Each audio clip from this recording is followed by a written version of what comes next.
예수님께서 제자들을 불러 모으죠. 기억나실지 모르겠는데 유대 문화 환경에서는 굉장히 어색한 경우이다.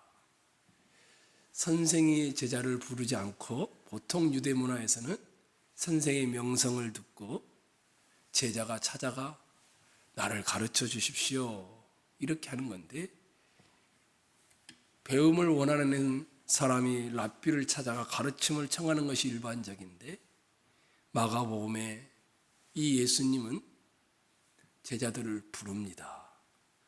그리고 그 제자들을 부르니까 그 제자들이 따라 나서죠. 혹시 네 사람 기억나실까요, 여러분들?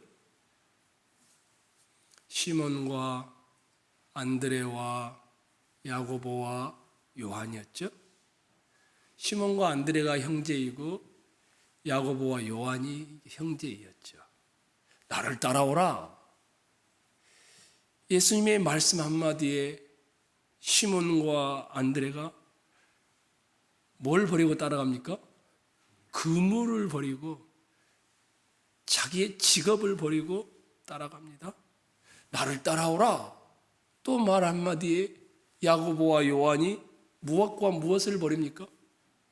아버지와 그 아버지와 함께하는 싹꾼들이죠.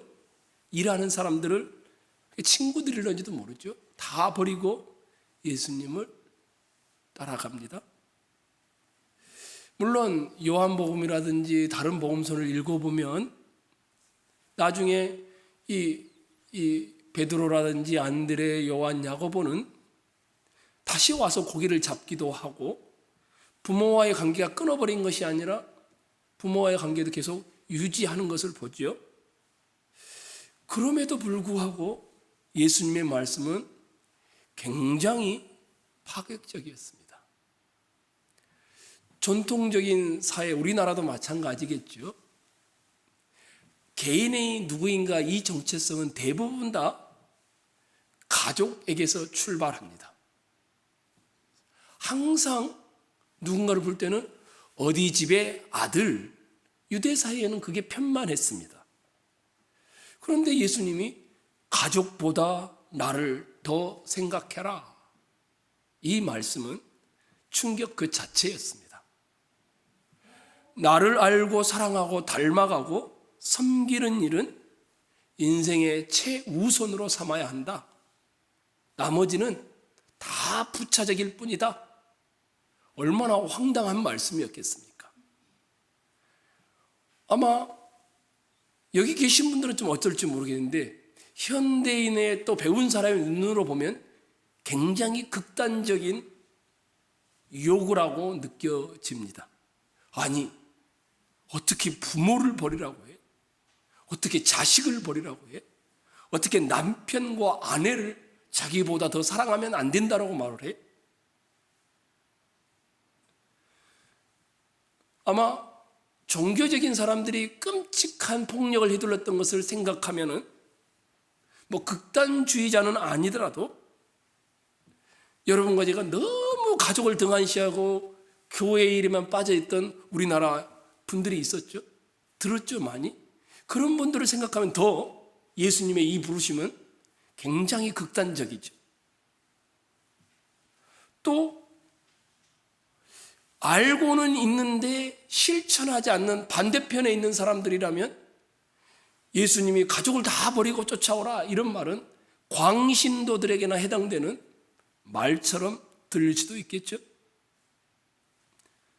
그런데 예수님은 이 극단적인 것 같은, 양극단에 있는 사람들을 향하여 말씀하는 것 같은 이런 말씀을 하고 있습니다. 그래서 우리들 대부분 혹시 혼자 먼저 믿을 때 남편 되는 분으로부터, 또는 시부모라든지 이런 부모로부터 들었던 얘기가 뭡니까? 적당히 해라, 이런 말을 참 많이 들었죠. 너무 열성적인 것도 문제이고 너무 게을러도 문제인다.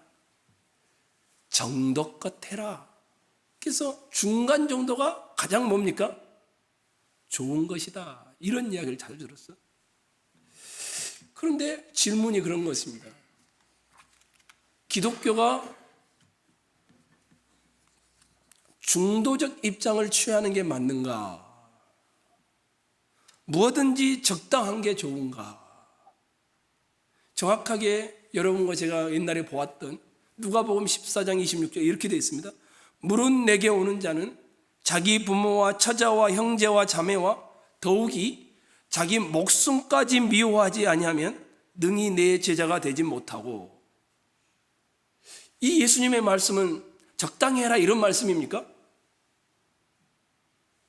제게는 이 말씀이 적당히 해라 이렇게 들리지 않습니다. 다들 적당하게 살려면 살아라. 그런데 내 제자가 되길 원하면 너의 전부를 내놓아라. 저는 이렇게 들려옵니다. 예수님은 애매한 태도를 원치 않으십니다.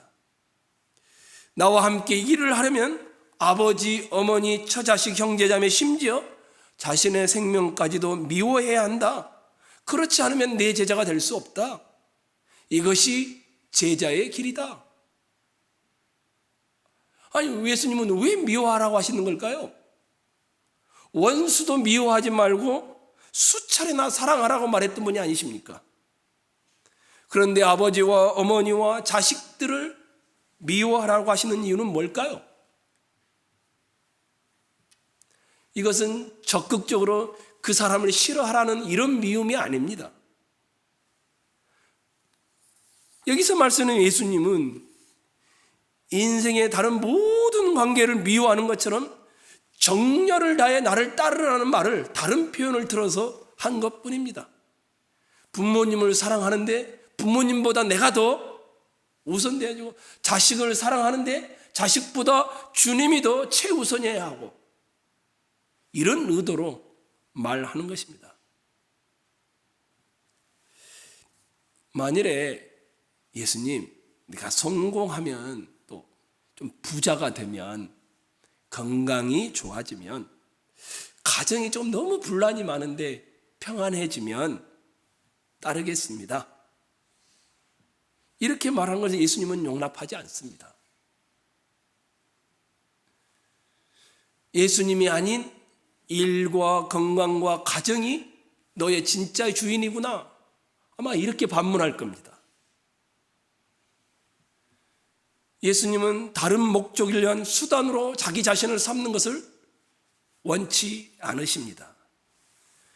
나를 따라오라, 이 말은 예수님을 목표로 하여 예수님과 함께 여행의 길에 나서라, 이런 의미입니다.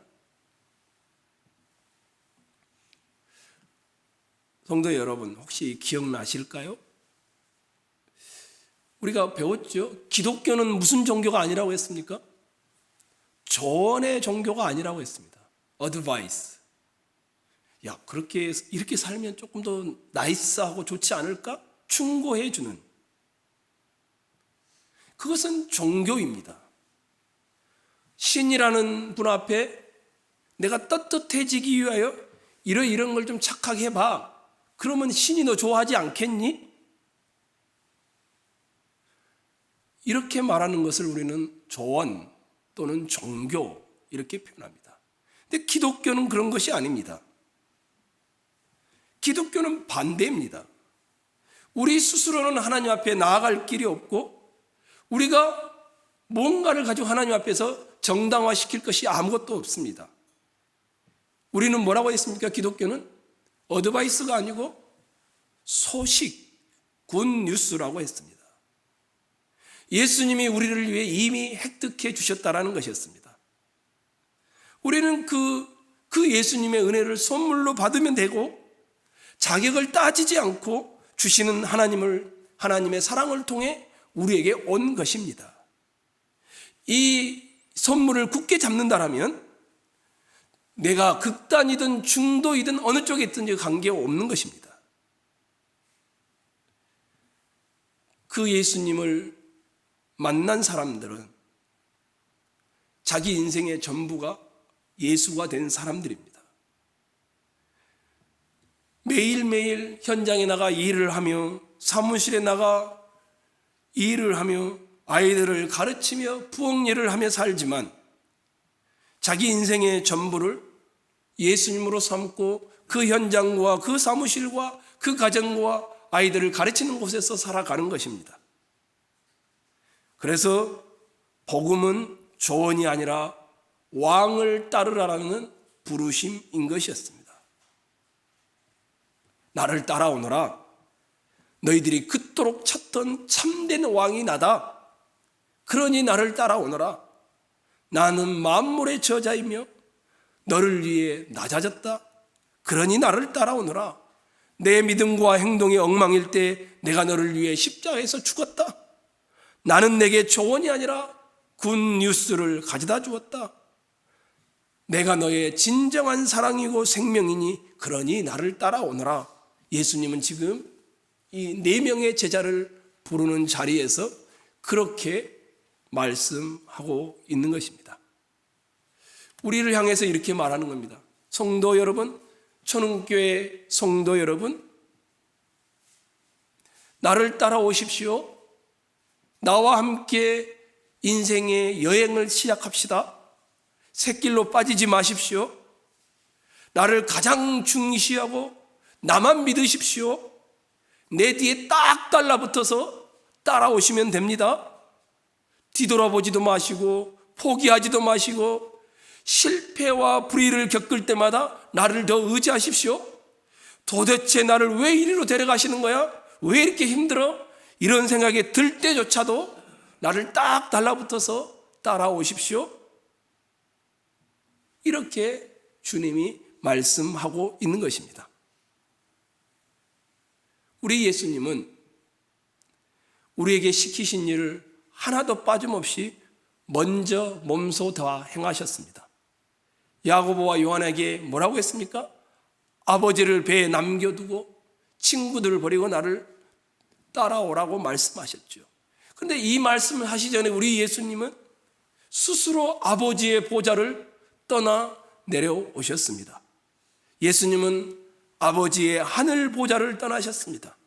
그리고 나중에 십자가 위에서는 아버지의 품에서 떨어지는 엘리 엘리 라바 사박다니 라는 아픔까지 겪으셨습니다.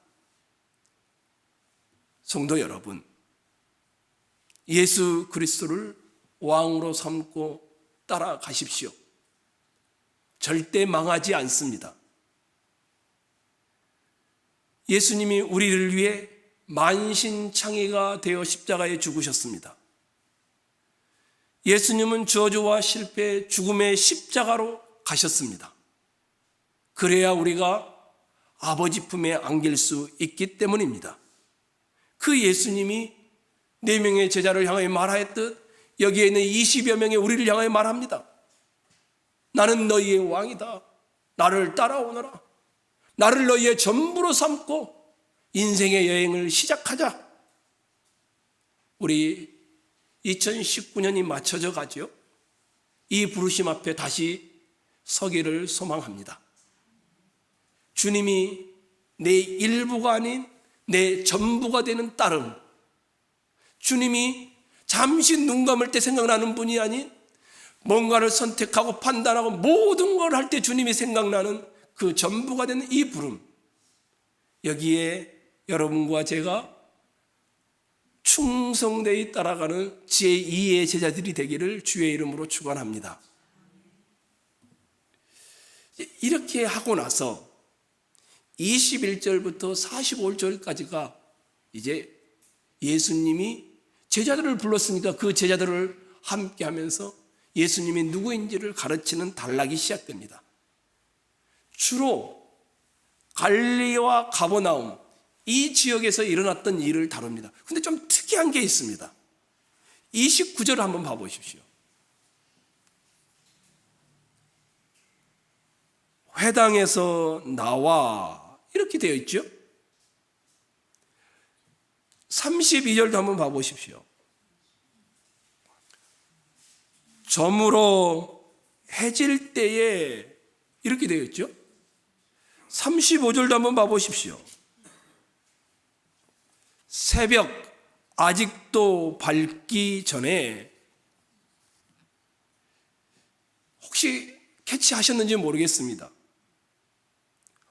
마가가 예수님이 누구인지를 보여주는데 어떻게 보여주냐면 회당에서 시작된 것으로 또 회당에서 나와서 그 다음에 장모의 열병을 고치는 데로 들어가면서 해질 때의 병자를 고치는 것으로 새벽에 기도하고 나오면서 선포하는 것으로 하루라는 시간 범위 내에서 가버나움에서 있었던 일들을 기록하고 있는 것입니다. 여기 언급된 이 하루라는 개념은 유대인들의 통상적인 개념은 아닙니다. 유대인들은 저녁에 시작해서 그 다음날 저녁까지를 보통 하루 이렇게 보고 있습니다. 그런데 아침에 시작해서 아침에 끝납니다. 24시간에 끝나는 하루의 일과 속에 일어난 예수님은 하루를 어떻게 사셨는가? 이 이야기를 마가가 기록하면서 이 예수님이 누구인가 동시에 보여주는 것이었습니다. 마가가 기록하는 이 하루는 실제 하루였는지는 모르지만 의도하여서 하루라는 개념 속에 넣어 놓았습니다. 그리고 이 하루하루가 예수님의 공생의 전체 기간이 예수님은 이렇게 사셨단다 라고 보여주는 것이었습니다. 그러면 예수님은 하루에 무슨 일을 하셨습니까? 21절부터 45절을 보시면 예수님이 했던 일이 뭡니까? 가르치는 일을 했습니다. 그 다음에 예수님이 했던 일이 뭐입니까?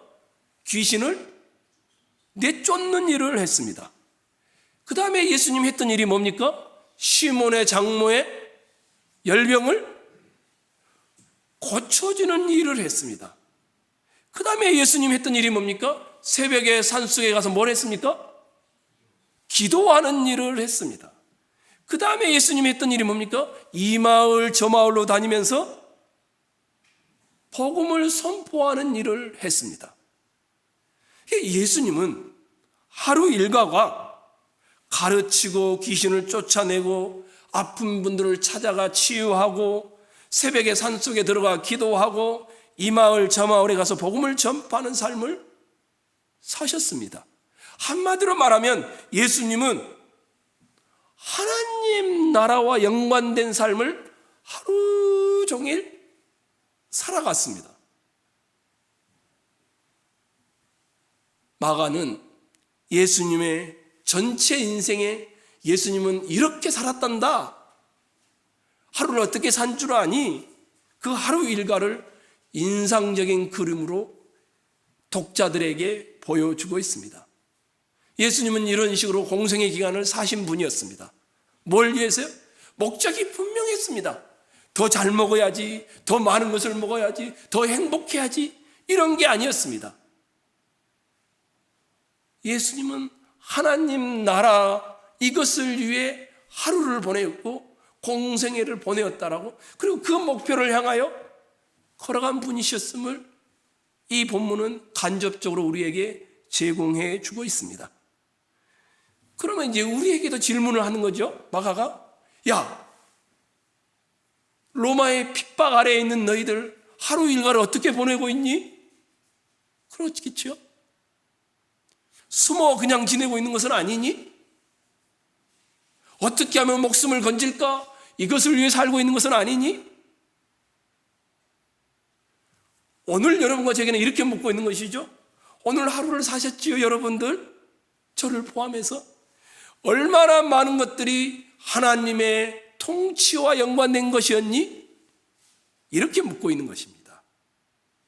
아침에 눈을 떠서 나는 뭘 했을까?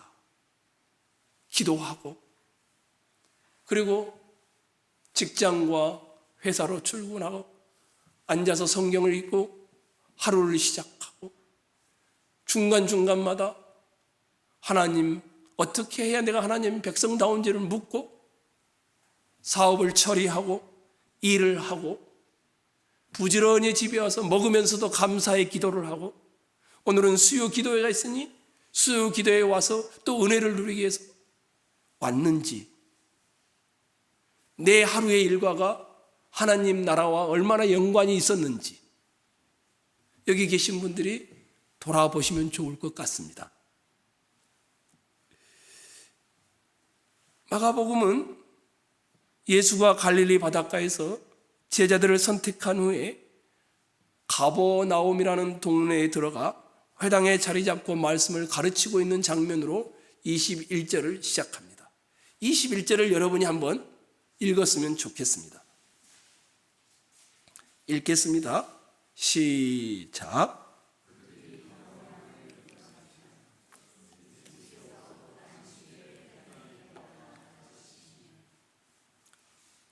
자, 바로 앞에서 예수님은 뭘 했습니까?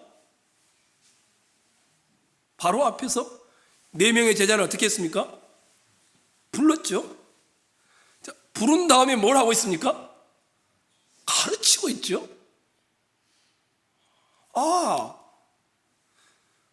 아주 자연스럽죠. 제자를 불러서 그 제자들이 알아서 커가겠지, 이게 아니죠. 선생이 되어 가르치는 모습으로 묘사되어 있죠. 예수께서 곧 안식일에 회당에 들어가 가르치심에, 여러분과 저도 다 예수님에게 부름을 받은 자들이죠. 예수님에게 부름을 받아 온 자가 제일 먼저 해야 될 일이 뭘까요? 일하러 갔어요. 일하러 갔어요. 이게 아니죠. 제일 먼저 해야 하는 일은 배우는 일입니다.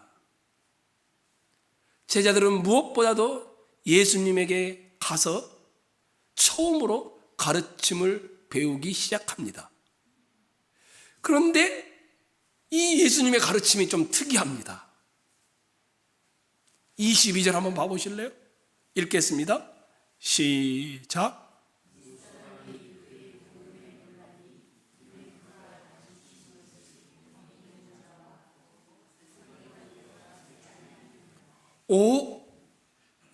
많고 많은 선생님들, 랍비들이 있었는데, 서기관들이 있었는데 그들과 다르다라고 말합니다.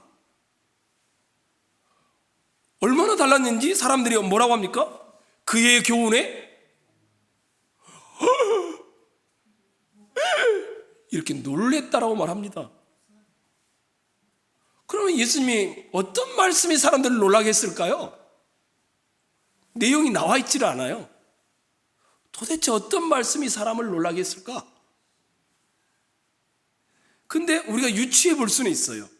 무사람이 그의 교훈에 놀라니, 그 다음에 뭐라고 되어 있습니까? 이는 그가 가르치는 것이 뭐뭐과 같고 권위 있는 자와 같고 서기관들과 같이 아니함일러라. 22절, 27절도 한번 봐보십시오. 여러분이 한번 읽을까요? 시작.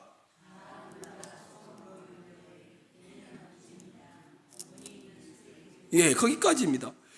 예수님이 가르치고 귀신을 쫓아내니까 뭐라고 표현합니까? 이들의 반응이 놀라면서 어떻게 된 일이야? 권위 있는 새 교훈이로다. 그럼 예수님이 어떤 말씀에 이들은 권위를 느꼈던 것일까? 그리고 어떻게 그 당시에 선생들과 비교했을 때 선생들이 잽이 안 되는구나, 이런 것을 느꼈던 것일까? 혹시 조금 여러분들에게 기억을 떠올리게 하기 위해서 예수님이 세례를, 요한에게 세례를 받는 장면 기억나시죠? 뭐 1장이니까. 근데 세례를 받고 딱 올라오는데 하늘이 어떻게 됩니까? 갈라집니다. 그 다음에 뭐가, 성령이 뭐처럼? 비둘기처럼 내려옵니다. 그 다음에 또 하늘에서 음성이 나죠? 뭐라고 납니까? 너는 내 사랑하는 아들이고 내가 너를 기뻐한다. 이게 이 예수라는 분이 얼마나 권위 있는가를 보여주는 것이었죠. 베드로와 안드레와 야고보와 요한을 가서 나를 따라오너라 말씀 한마디에 무엇을 느꼈는지 모든 것을 곧 다 버리고는 그대로 쫓아갔습니다. 여기서도 권위가 아니고서는 상상할 수 없는 이야기죠. 그리고 다시 그 권위의 이야기를 21절 이하에서 이제는 가르치는 것으로 그 권위가 어떻게 드러나는지를 묘사하고 있는 것입니다.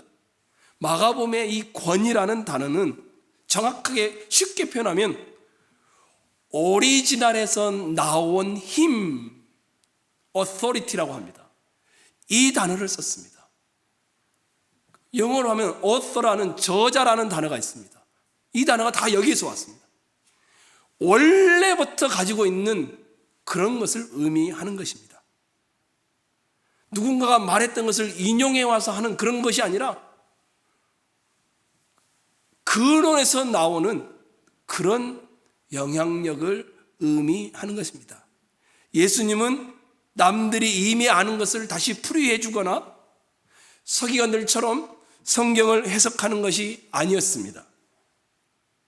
예수님이 저자가 되어서, 예수님이 오리지널 저자가 되어서 말하니까 그들이 깜짝 놀라는 것이었습니다. 그들이 놀란 이유가 여기에 있었습니다. 권위란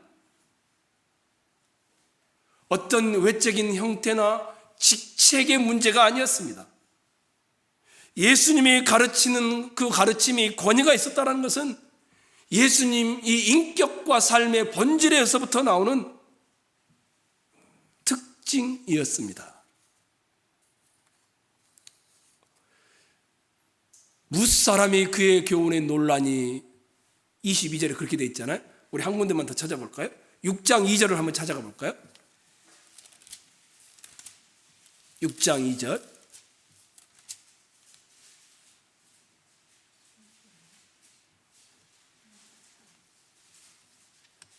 6장 2절 시작. 안식일이 되어 가르치시니 많은 사람이 듣고 놀라 이르되 이 사람이 어디서 이런 것을 얻었느냐? 이 사람이 받은 지혜와 그 손으로 이루어지는 이런 권능이 어찌 됨이냐? 22절에서는 사람들이 놀랐다. 세교문에 6장 2절에서는 이 사람의 받은 지혜와 그 손으로 이루어지는 이런 권능이 어찌 됨이냐? 예수님의 말씀 속에 지혜와 능력이 들어있었다, 이런 말을 하고 있는 겁니다. 지금 그렇죠? 예수님의 권위는 결국 예수님이 누구인가를 알려주는 데서 출발하고 있습니다. 얼마나 권위 있는 말씀을 짓는지 귀신이 어떻게 됩니까? 그 자리에서 쫓겨나갑니다. 얼마나 권위 있는 말씀이었는지, 우와, 저런 지혜와 저런 힘이 어떻게 나오는 것이지? 사람들이 말씀을 듣더니 다 깜짝 놀라는 겁니다. 예수님이 가지고 있는 이 권위, 그 인격과 그 내면의 본질에서 나오는 것임을 분명히 하고 있습니다. 예수님의 권위는 또 비교가 되고 있는 것이 있습니다. 다시 본문 22절로 와보십시오.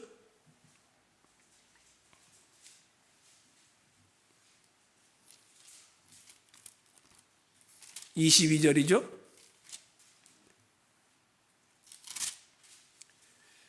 무슨 사람이 그의 교훈에 이는 그가 가르치는 것이 권위 있는 자와, 그 다음 뭐라고 되어 있습니까? 서기관들과 같지 아니함일러라. 예수님처럼 가르치지 않는 사람도 있었다라는 것이죠. 그게 누굽니까? 서기관들입니다. 이 서기관들을 이해하려면 다른 분들을 찾아봐야 되는데 찾으면 시간이 많이 걸리니까 설명을 하자면 이런 겁니다. 예수님이 7장에 가면 너희는 사람의 계명으로 바꾸어 가르치는 자들이다, 이런 말을 합니다. 사람의 계명이라는 말은 무슨 의미냐면 자기 좋을 대로 바꾸어서, 자기 경험대로 바꾸어서, 자기 편한 대로, 자기를 옹호하고 싶은 대로 가르치는 것이다라는 의미입니다. 반면에 예수님은 하나님의 아들로서 하나님이 이런 뜻으로 말씀하셨단다 라는 의도로 가르치신 것이었습니다. 하나님 앞에서 하나님의 형상으로 지음을 받은 귀한 인간임을 가르치기 위하여 예수님이 가르치고 나서 귀신을 축출하는 것이었고, 이 귀신 축출하는 것을 보면서 진짜 권위라는 것은 귀신 들린 자에게 인간의 형상을, 하나님의 형상을 회복시켜주는 것이구나, 이 의도를 담아 넣어 놓았습니다. 귀신을 쫓아내므로 예수님의 권위는 사람을 회복시키고 사람을 변화시키고 귀신이 떠나가게 하고 하나님의 통치가 임하게 하는, 이것이 진짜 권위이구나, 이것을 보여주는 것이죠. 근데 서기관들은 종교성은 키워졌을지 모르지만 그러지 않았다라는 겁니다. 그래서 저는 이렇게 말해보고 싶습니다. 제가 몇 가지를 이렇게 쭉 설명을 했는데, 삶으로 드러나지 않는 가르침, 인격으로 드러나지 않는 가르침, 삶을 변화시키지 못하는 가르침, 이것이 그 당시에 서기관들이 했던 이야기입니다. 그들은 교회에서 더 헌신하게 만들고 교회를 더 사랑하게 만들고 더 종교적인 모습을 가지고 가게는 만들었을지 모르지만 그들은 귀신 들린 자를 하나님의 형상으로 회복시켜주는 온전한 회복의 가르침이 아니었음이 분명합니다. 그러면 우리에게도 물어야 합니다. 먼저 목사인 저에게도 물어야 합니다. 이 설교, 이 가르침이 어떠한가? 제가 말하지 않아도 여러분은 다 알고 있습니다. 왜냐하면 여러분들은 듣는 청중들이기 때문에. 여러분의 구역에도 물어보아야 합니다. 내가 구역 모임에서 하는 이 나눔들, 혹시 저 서기관들의 나눔과 별반 다를 바 없는 그런 가르침 정도가 아닐까?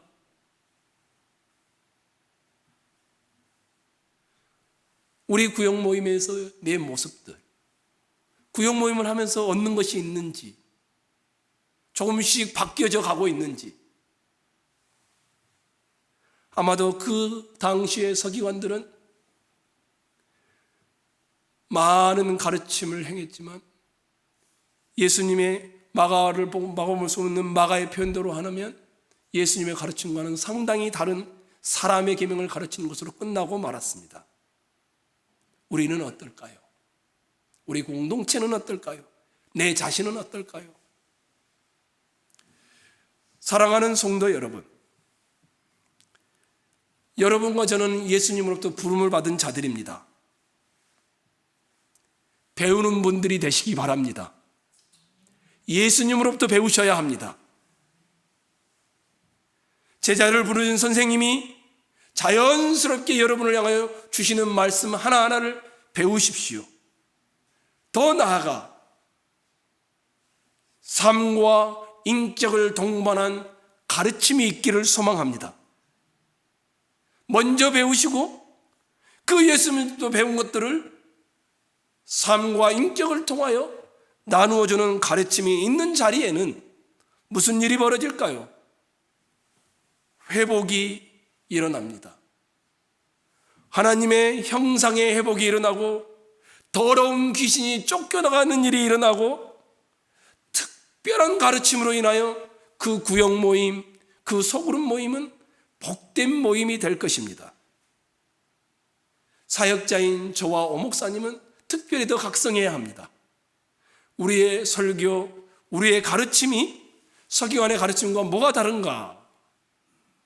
혹시 거기에 머물고 있지는 않은가? 부단히 주님 앞에 엎드리고 인격과 삶과 본질에서 나오는 가르침들을 하기 위하여 몸부림쳐야 할 것입니다.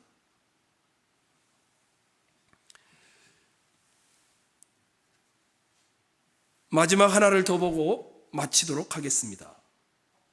23절부터 26절은 해당에서 귀신 들린 자를 예수님이 꾸짖어 쫓아내는 장면입니다. 여러분에게 설명을 쉽게 하기 위하여 한번 여러분이 읽으면 좋겠습니다. 23절부터 26절입니다. 시작.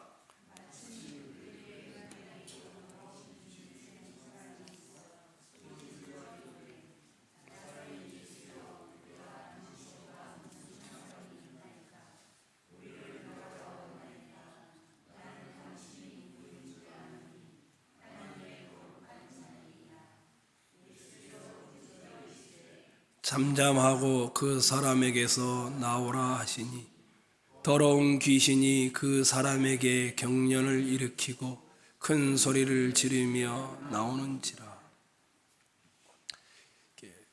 여러분이 마가복음 16장밖에 안 되니까 꼭 가서 읽어보십시오. 이 마가복음은 귀신을 쫓아내는 이야기가 4번 나옵니다. 그 다음에 기적의 이야기가 10장까지만 해서 마가복음 전체의 거의 50%를 차지합니다. 게다가 마가복음 또 특징이 하나가, 이 마가복음은 예수님과 귀신과의 대화의 내용이 2번이나 나옵니다. 귀신들의 특징이 있습니다. 아주 큰 특징입니다. 그 대화의 내용을 보면 확실하게 알고 있습니다.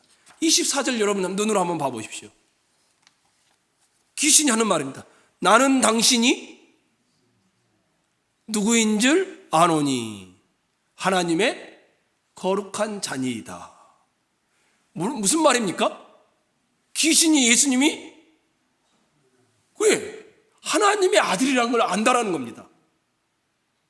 1장 1절에 그렇게 돼 있잖아요. 하나님의 아들 예수 그리스도의 복음의 시작이라 안다라는 겁니다. 하나님의 아들이라는 것을. 귀신이 너는 내 사랑하는 아들이라 내가 너를 기뻐하는도라. 귀신도 알고 있다라는 겁니다.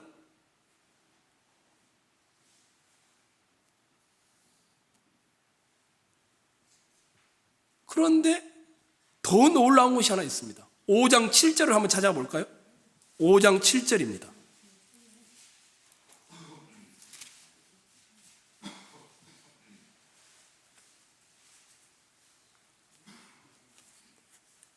읽겠습니다. 시작.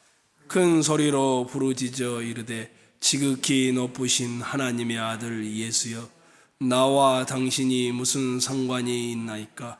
원하건대 하나님 앞에 맹세하고 나를 괴롭히지 마옵소서 하니. 5장 7절에서는 아주 명확하게 말해놨습니다. 조용히도 하지 않고 큰 소리로 부르짖어 지극히 높으신 하나님의 아들 예수여. 귀신이 하는 말입니다. 사람은 나중에 예수님이 하나님의 아들이라는 고백을 제일 뒤늦게 합니다. 그리고 가장 마지막에는 백부장이 이는 진실로 하나님의 아들이었도다, 이런 고백을 하죠. 근데 그 전에 먼저 귀신이 고백하고 있습니다. 여러분에게 이제 묻는 질문이 이겁니다. 성도 여러분, 귀신이 구원받았을까요?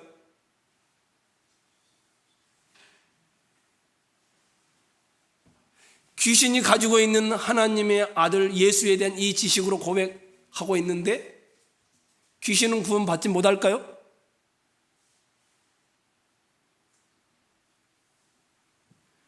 마가복음에서 이 귀신의 지식은 어떤 사람이 먼저 갖기 전에 귀신이 먼저 주님이 누구인지를 안다라고 고백하고 있습니다. 지식이 뛰어납니다. 그런데 마가복음에는 한 번도 귀신이 구원받는다는 이야기를 하지 않습니다. 다 예수님이 축출한 사건으로 결말을 맺습니다. 사람을 괴롭히고 하나님 나라를 방해하는 자로 요약해 놓았습니다. 그러면 우리에게 한 가지 말하는 것이 있습니다. 예수님이 하나님의 아들이라는 것을 아는 것은 귀신도 가능한데 귀신이 구원받지 못했다. 그러면 내가 하나님의 아들이라는 것을 알고 있는 것으로 구원받는다, 못 받는다? 못 받을 수도 있다. 예수를 믿는 믿음이 없는 하나님에 대한 지식, 오히려 귀신은 그 아는 지식 때문에 예수님을 대적합니다. 야고보서에 따르면 귀신들을 하나님을 믿고 떤다라고 말합니다. 그러나 그 귀신이 구원받지는 않습니다. 교리적인 지식과 지식적인 믿음을 가지고 있으면 가능하지만 구원과는 관계없습니다.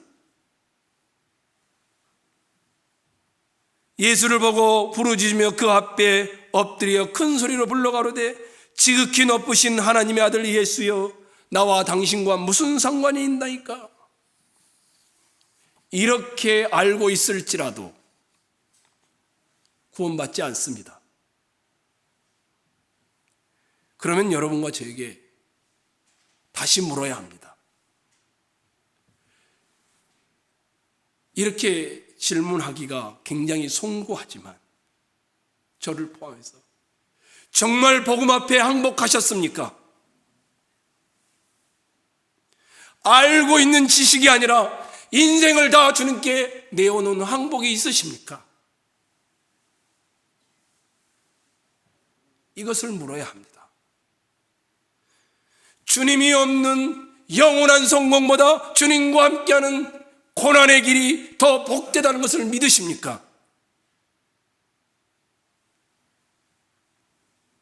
사랑하는 성도 여러분, 신학적 지식은 중요한 것이 아닙니다.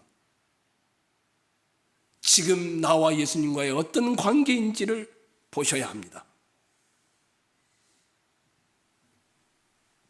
여러분이 얼마나 오랫동안 신앙의 교회 틀 안에서 살아왔는지도 그렇게 썩 내세울 만한 것이 아닙니다. 지금 나는 주님과 어떤 동행을 하고 있는지를 물으셔야 합니다. 바라고 소원합니다. 하나님의 형상이 회복된 회당에 있었던 한 사람처럼 우리에게 찾아온 이 복음으로 말미암아 주님께 인생을 다 항복한, 그리고 회복된 자들로 고백하며 살아가는 귀한 분들이 되시기를 축원합니다. 망하지 않습니다. 절대 실패하지 않습니다. 예수를 따르십시오. 다 내어놓으십시오. 전부를 내놓으셔도 여러분에게는 손해가 되지 않습니다. 어마어마한 복음이 여러분과 저에게 주어지기 때문입니다. 머뭇거리지 마십시오. 계산하지 마십시오. 재어보지 마십시오. 주님이 원하는 것이라면 내 처자식, 내 부모, 내가 가진 모든 것들을 아낌없이 내어놓겠다. 이런 헌신과 충성과 도전이 있기를 축원합니다.